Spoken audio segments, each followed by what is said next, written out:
Vertel ons, als je liever show zit, iets wat de guys voor je wilt follow, chat. Let them know there and chat will spread the word. Krijg van mij bij Taalmonument op de 25e van hierdie maand. Dat is nu oktober. Ik is 1:30 op stage. Dat is nou wel een hele lang programma.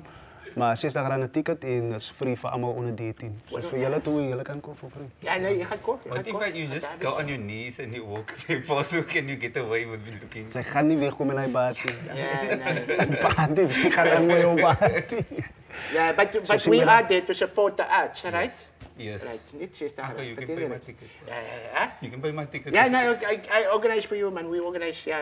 Also, dan is het zeer Taalmonument zitten. Ja, Taalmonument is een 4 mark show en is 60 rand een ticket. En is free voor allemaal onder 13.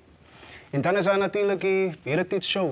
En dat is nog free voor allemaal wat wil komen. Een beetje uit van de culture. Dat is een hele kaleidoscoop van performances. Dans, you know, die hele, wat is wel die jazz art mensen, Indian performances, visa, wat is hij, marimba, bands ook vis, en dat is op de 2 november, bij Maynard.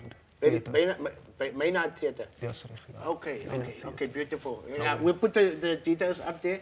Beautiful guys.